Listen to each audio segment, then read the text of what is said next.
बच्चों, मैं आशा करता हूँ कि आप सभी लोग अपने घरों में सुरक्षित होंगे। साथ ही आप अपनी पढ़ाई पर भी ध्यान दे रहे होंगे। मैं प्रस्तुत हूँ फिर से आपके सम्मुख एक नए टॉपिक के साथ। और हमारा आज का टॉपिक है कि क्या अर्थशास्त्र एक सकारात्मक विज्ञान है या आदर्शात्मक विज्ञान, या फिर दोनों, यानी सकारात्मक विज्ञान भी और आदर्शात्मक विज्ञान भी। बच्चों, ये प्रश्न बोर्ड के पेपरों में, बोर्ड परीक्षाओं में अलग अलग प्रकार से कई तरह से पूछा गया है।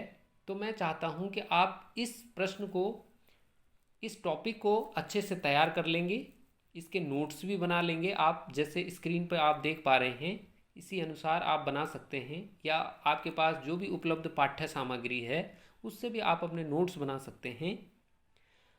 अगर आपको इस टॉपिक से संदर्भ में आपकी कोई समस्या होती है तो आप मुझे कमेंट करके पूछ सकते हैं। मैं भरसक प्रयास करूंगा कि मैं आपकी समस्या का समाधान कर सकूं। तो चलिए शुरू करते हैं हम आज का टॉपिक कि अर्थशास्त्र एक सकारात्मक विज्ञान है या आदर्शात्मक विज्ञान, या फिर ये दोनों ही प्रकार का है। अब अर्थशास्त्र को सकारात्मक विज्ञान या आदर्शात्मक विज्ञान समझने से पूर्व हमें ये पता होना चाहिए कि सकारात्मक विज्ञान दरअसल होता क्या है या आदर्शात्मक विज्ञान दरअसल होता क्या है। तो मैं आपको स्पष्ट कर दूं कि सकारात्मक विज्ञान को वास्तविक विज्ञान के नाम से भी जाना जाता है। पहले तो आप ये समझ लो कि सकारात्मक विज्ञान को अन्य नाम जो है वास्तविक नाम से भी, वास्तविक विज्ञान के नाम से भी जाना जाता है सकारात्मक विज्ञान को। अब ये होता क्या है, ये कहता है कि सकारात्मक विज्ञान का जो कार्य है वो ये है कि वो किसी भी वस्तु स्थिति को वो जैसी है वैसे प्रस्तुत कर दे। उसमें क्या होना मतलब जैसी है वैसी का मतलब ये है कि वस्तु स्थिति जैसी है वैसी वो क्या कर दे, हमारे सम्मुख प्रस्तुत कर दे उसको। उसमें क्या सही है, क्या गलत है, क्या वांछनीय है, क्या अवांछनीय है, क्या लाभकारी है, क्या हानिकारक है, इसको इस बात से कोई लेना देना नहीं।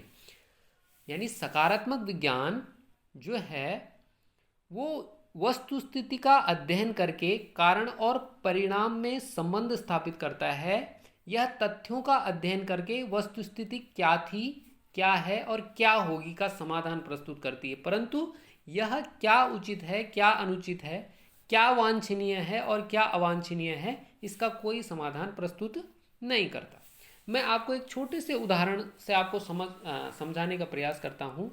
माना भारत की जनसंख्या इस समय 130 करोड़ है। मोटा मोटी मैं आपको बता, माना एक तथ्य है, ये अध्ययन है। तो अगर भारत की जनसंख्या, ये इनका कहने का मतलब ये है कि अर्थशास्त्र अगर सकारात्मक विज्ञान होगा तो वो सिर्फ इसका अध्ययन ऐसे करेगा कि भारत की जनसंख्या 130 करोड़ है। अब वो भारत के लिए, हमारे अर्थव्यवस्था के लिए वो लाभकारी है या वो हानिकारक है, या वो अच्छी है या वो बुरी है, उससे हमें लाभ ज़्यादा हैं या उससे हमें हानियाँ ज़्यादा हैं, इससे इसका कोई लेना देना नहीं है। यानी सकारात्मक विज्ञान का जो कहना है वो ये है कि वो किसी चीज़ का तथ्यपरक अध्ययन और सही सही उसकी जो वस्तु स्थिति है उसको हमारे सम्मुख प्रस्तुत कर दे। बाकी हमें उससे कोई लेना देना नहीं है कि वो अच्छी है या बुरी है। तो कई जो अर्थशास्त्री हैं जिसमें प्रमुख रूप से नाम लिया जा सकता है मिस्टर सीनियर, रॉबिन्स और बोल्डिंग, ये अर्थशास्त्र को सकारात्मक विज्ञान मानते हैं। वो ये मानते हैं कि अर्थशास्त्र जो है वो अर्थव्यवस्था की जो वस्तु स्थिति है उसको हमारे सामने स्पष्ट प्रकट कर दे। बाकी वो अच्छी है, बुरी है, वो किस दिशा में जा रही है, ये कार्य जो है वो अर्थशास्त्र का नहीं है। यानी उसमें अच्छे बुरे का निर्णय करना वो अर्थशास्त्र का कार्य नहीं है। अर्थशास्त्र का कार्य सिर्फ इतना है कि जो अर्थव्यवस्था की स्थिति है उसको हमारे सामने प्रस्तुत कर देना, उसका तथ्यपरक अध्ययन करके हमारे सामने उसको प्रकट कर देना। यानी उसको मूल्य से, अगर एक शब्द एक वाक्य में मैं कहूँ तो उसका अर्थ ये है कि उसको मूल्य से कोई लेना देना नहीं है कि वो अच्छी है, बुरी है, लाभकारी है, हानिकारक है, वांछनीय है, अवांछनीय है, उचित है, अनुचित है।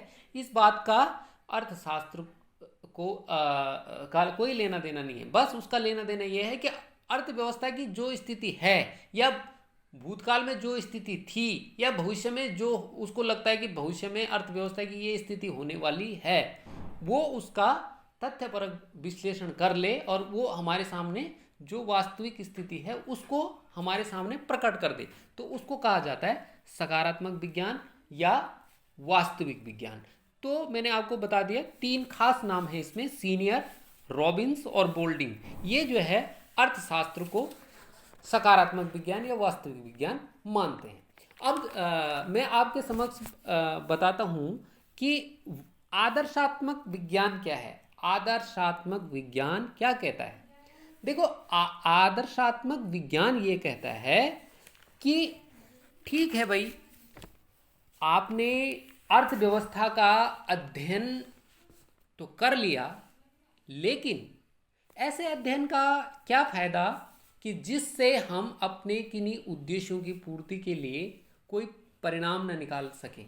यानी हम अगर यही नहीं बता सकते हैं कि वो अच्छी है या बुरी है, उचित है या अनुचित है, लाभकारी है या हानिकारक है, तो ऐसे अध्ययन का कोई औचित्य नहीं है। और ये संभव ही नहीं है। जब हम किसी चीज़ का अध्ययन करेंगे तो हम, ऐसा तो नहीं है कि उसका अध्ययन करके हम उसे अधूरा छोड़ देंगे, उसके बाद हम उससे कोई परिणाम न निकालें या उससे हम कोई एक ऐसा कोई विश्लेषण करके हम कोई एक सही गलत वांछित अवांछित कुछ ना कुछ उसका हमें अंदाज़ा तो हो ही जाएगा। तो जो ये आदर्शात्मक विज्ञान है वो सिर्फ वस्तु स्थिति का वर्णन तक ही सीमित नहीं रहता, परंतु वह क्या उचित है क्या अनुचित है इसका समाधान भी प्रस्तुत करता है। यानी मैं अभी वही पुराना वाला उदाहरण देता हूँ। माना कि भारत की जनसंख्या 130 करोड़ है। जो सकारात्मक विज्ञान है इस बात ने उसने तो यहीं पर छोड़ दिया, लेकिन जो आदर्शात्मक विज्ञान है वो उसके बाद क्या देखेगा कि देखिए भाई, हमारी जो है जनसंख्या बहुत इतनी तेज़ी से बढ़ रही है, तो ये देश हित में है या नहीं है, हमारे यहाँ कार्यकारी जनसंख्या कितनी है, ऐसे लोग कितने हैं कि जो दूसरे लोगों पर निर्भर हैं, हमारे यहाँ ऐसी जनसंख्या कितनी है कि जो कर अदा यानी टैक्स पे कर रही है। तो ये सारी चीज़ें, फिर हमारे यहाँ ऐसी जनसंख्या कितनी है कि जो युवा है, ऐसी जनसंख्या कितनी है कि जो वृद्ध हैं, वो हमारे लिए किस तरह से अच्छे हो सकते हैं, उनका हम किस तरह से सदुपयोग कर सकते हैं। तो ये सारी बातें जो है आदर्शात्मक विज्ञान बताएगा हमको कि अगर हमारे पास जो रिसोर्सेस है, जो संसाधन हैं, उसको देख करके, उसका अध्ययन करके हम नीति निर्माण करेंगे और नीति निर्माण करने के बाद हम अपने वांछित लक्ष्यों तक पहुंचने का प्रयास करेंगे, न कि हम सिर्फ अब उसका अध्ययन करके और उसको अधूरा छोड़ देंगे। तो कुछ अर्थशास्त्री हैं जो अर्थशास्त्र को सकारात्मक विज्ञान के साथ साथ आदर्शात्मक विज्ञान भी मानते हैं, और इन अर्थशास्त्रियों में मुख्य रूप से पीगू, फ्रेजर आदि विद्वानों का नाम लिया जा सकता है।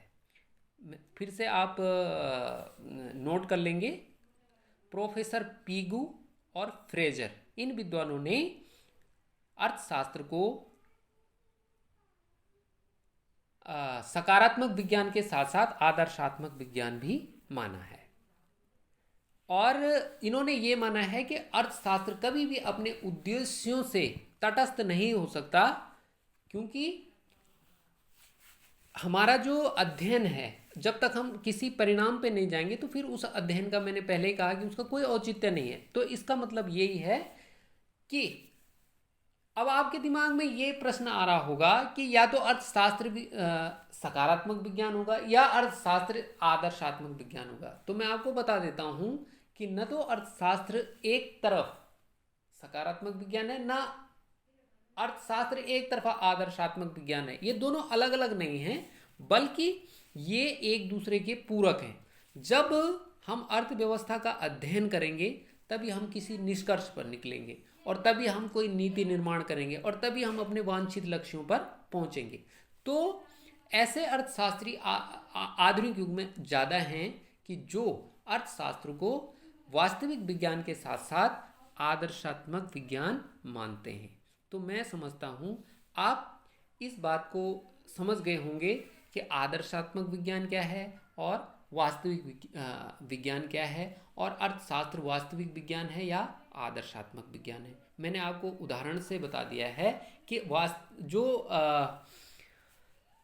वास्तविक विज्ञान है वो सिर्फ चीज़ों का अध्ययन कर देता है, उसका सही गलत उचित अनुचित से कोई लेना देना नहीं है। जबकि जो आदर्शात्मक विज्ञान है वो अध्ययन के साथ साथ उसको हम अपने उद्देश्यों की प्राप्ति में, उसके नीति निर्माण में उसको हम किस प्रकार से उपयोग करके अच्छे रिजल्ट अपने लिए निकाल सकते हैं, किस तरह से हम अधिक से अधिक संतुष्टि प्राप्त कर सकते हैं, इसके विषय में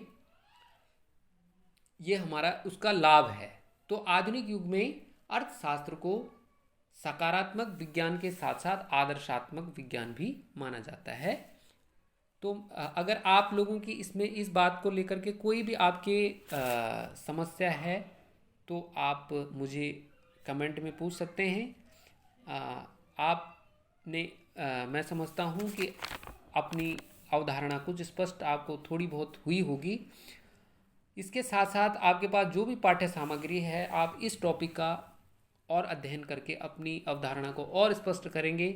आपने वीडियो देखा, आप चैनल को सब्सक्राइब करिए और लाइक ज़रूर कीजिए और अपने दोस्तों में शेयर कीजिए। बहुत बहुत धन्यवाद।